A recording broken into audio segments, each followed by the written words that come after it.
Olá, esse é mais um programa Bate-Papo Acadêmico, toda semana recebendo estudantes, professores, pesquisadores universitários para falarem sobre seus trabalhos acadêmicos. E hoje o programa Bate-Papo Acadêmico vem especialmente à Universidade Estadual do Piauí e recebe o professor Geraldo Luz, que é doutor em Química, professor aqui da casa, que vai falar sobre um tema que, apesar de a gente achar já química um negócio complicado, mas um tema extremamente regional. Um tema de um produto que ele tem pesquisado extremamente cultural da nossa região, que é a obtenção de biocombustíveis a partir de óleos vegetais extraídos de plantas endêmicas da região Nordeste, da região Meio Norte, onde a gente se encontra, como o babaçu, o buriti, né, o pião manso. A gente sabe que as frutas são, no Piauí, tem várias, né, vastas. O caju talvez seja um dos mais famosos por conta da cajuína, por conta da castanha. Mas e essas outras frutas, digamos assim, como é que a gente pode extrair dela, o que a gente pode extrair dela, professor? Bem, das frutas e das plantas a gente pode extrair várias substâncias de uso medicinal ou de uso como combustíveis, né? No caso especificamente do babaçu e do buriti, nós conseguimos transformar os óleos em biocombustíveis, seja ele biodiesel, através de um processo de transesterificação, usando catalisadores homogêneos ácidos ou básicos, prioritariamente básicos, é o que a literatura consagrou como sendo mais eficiente, mas também por um processo chamado de craqueamento termocatalítico, em que, ao invés de se obter um produto oxigenado, como é o caso do biodiesel, que é um éster de ácido graxo, a gente obtém hidrocarbonetos semelhantes aos combustíveis derivados de origem fóssil, como gasolina, o querosene e o diesel. O grupo de pesquisa aqui de Química da Universidade, que é um grupo de catálise e biocombustíveis, a parte de catálise, especificamente, hoje está bem direcionada à parte de remediação ambiental por meio da fotodegradação catalítica, usando radiação solar direta.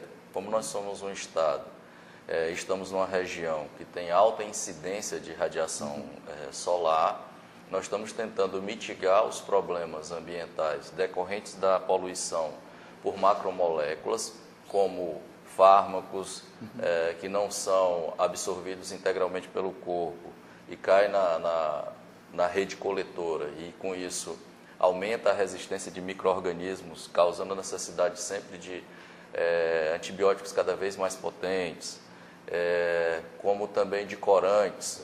Aqui no estado, Teresina tinha culturalmente uma região de diversos curtumes em que se utilizava corantes, que eram macromoléculas também que, quando são coletados e jogados nos efluentes, seja rios, lagoas, eles não se degradam facilmente e são cancerígenos, né? Além disso, nós temos os herbicidas. Hoje o estado do Piauí, junto com a Bahia, o Tocantins e o Maranhão, forma a última fronteira agrícola do país.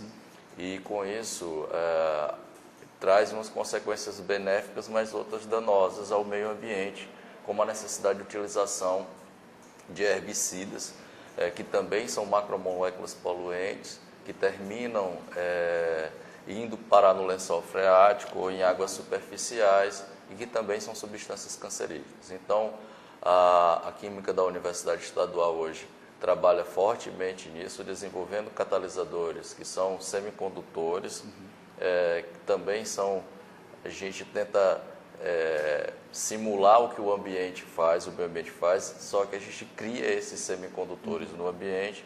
Esses semicondutores conseguem absorver a radiação luminosa, seja ela visível ou ultravioleta, e aí consegue gerar espécies oxidantes, que conseguem degradar, mineralizando integralmente essas macromoléculas poluentes. E culturalmente, professor Geraldo, a gente conhece a cana como uma principal fonte de produção do combustível, do álcool. Mas é possível utilizar esse produto que a gente está pesquisando aqui no Piauí para ser realmente uma alternativa nova futuramente à falta, né, do petróleo? Sim, é sim. Hoje em dia a questão não é nem tanto da substituição por conta da falta do combustível fóssil. né, especialmente no Brasil com a questão do pré-sal. É muito uma questão mesmo ambiental. Os biocombustíveis você primeiro planta, então ele captura CO2 e aí depois ele retorna para a natureza. Então você forma um ciclo. Nos combustíveis fósseis isso não acontece. Levou-se milhares e milhares de anos para poder capturar o CO2 e formar o combustível fóssil, e agora a gente libera na velocidade muito maior do que é capturado. A geração de álcool etílico, que é o álcool combustível utilizado nas bombas e nos veículos, ele pode ser obtido de qualquer produto da natureza, de qualquer biomassa rica em celulose, rica em glicose, né? No Brasil, a principal matriz é a cana-de-açúcar, mas nos Estados Unidos é o milho, a beterraba, na Europa também é o milho, e de certa forma isso causa um equilíbrio ou desequilíbrio na balança comercial, porque compete com produtos que são comestíveis.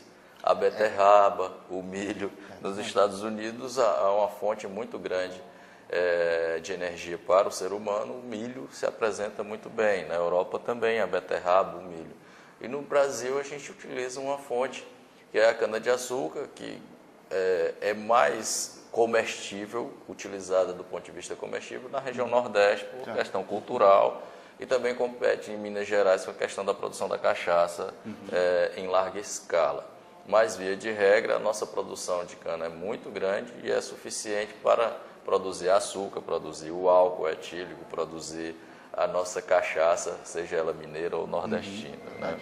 E com esse combustível limpo, né, de certa forma, ou menos degradante, tem dados que mostram que realmente ele é mais benéfico ou mais eficiente também do que esses outros combustíveis fósseis, por exemplo? Há dados que mostram isso realmente?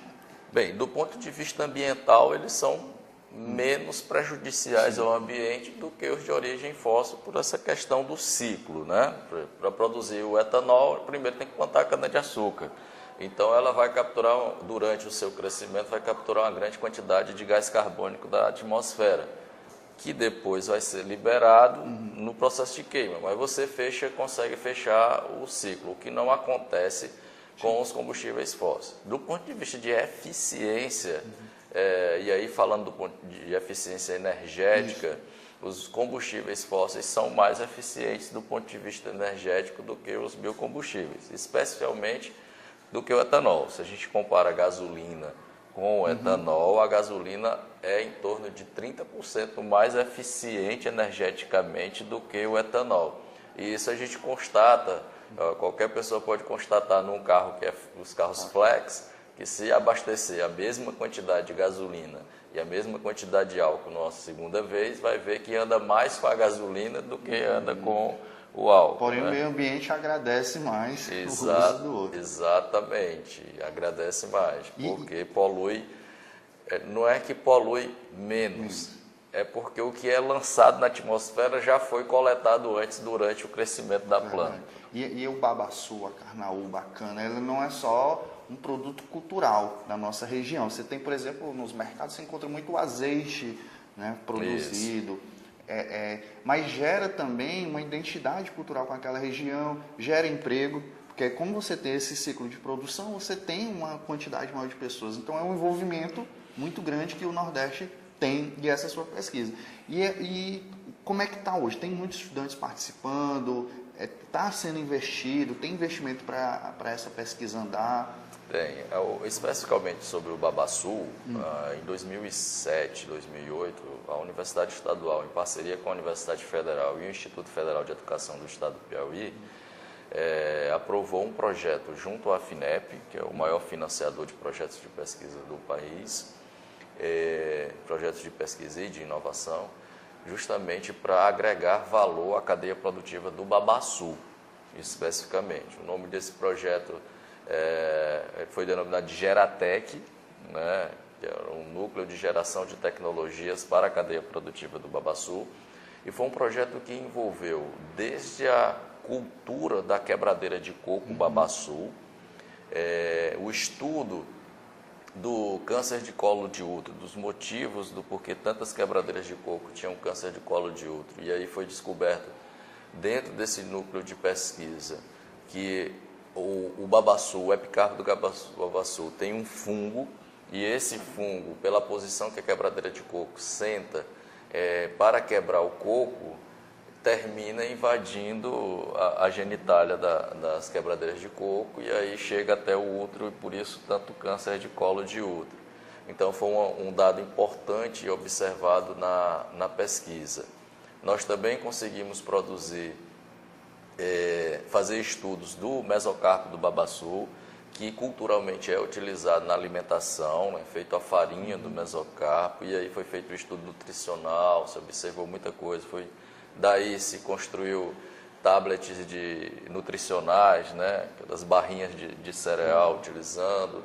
Do óleo do babaçu foi obtido biocombustível, um diesel verde que nós chamamos, obtido por processo de craqueamento termocatalítico. Foi obtido uma cola também, uma biocola a partir do mesocarpo do babaçu, um produto que foi inclusive patenteado, Então, gerou, de certa forma, uma agregação de valor à cadeia produtiva do babaçu.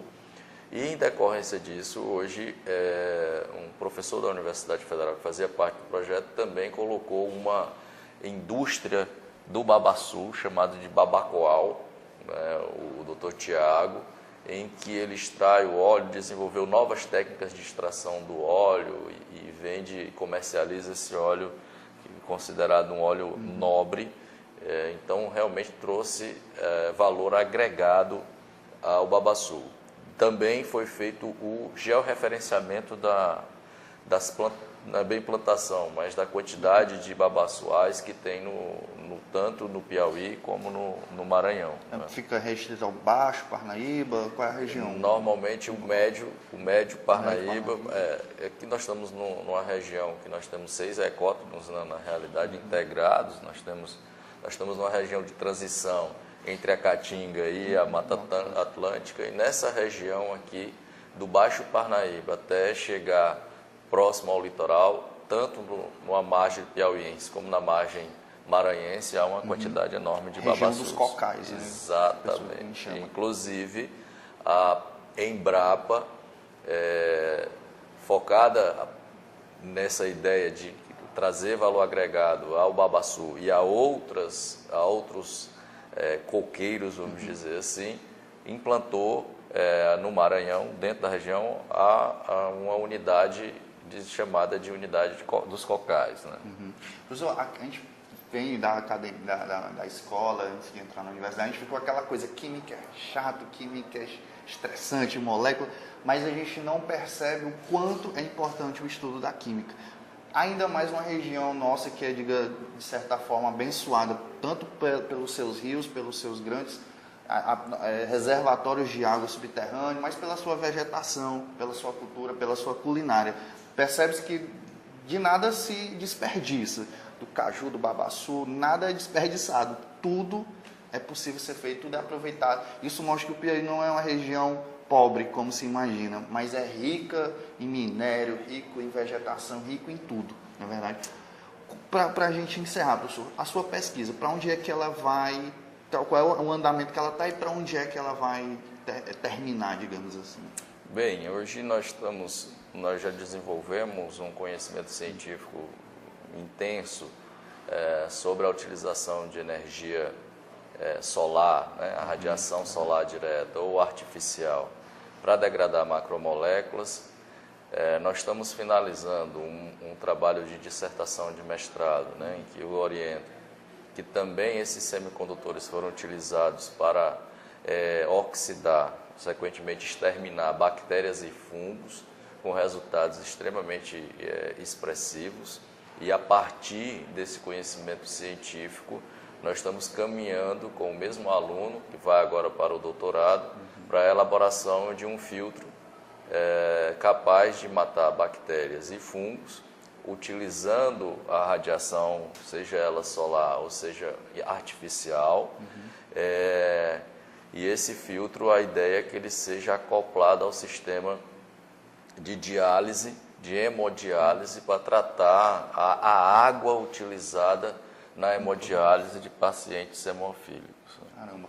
Essa é a química que muitas vezes a gente critica, como a física, a matemática, mas que é fundamental para o desenvolvimento de uma região e nada particularmente mais satisfatório do que ter tudo isso aqui no Piauí.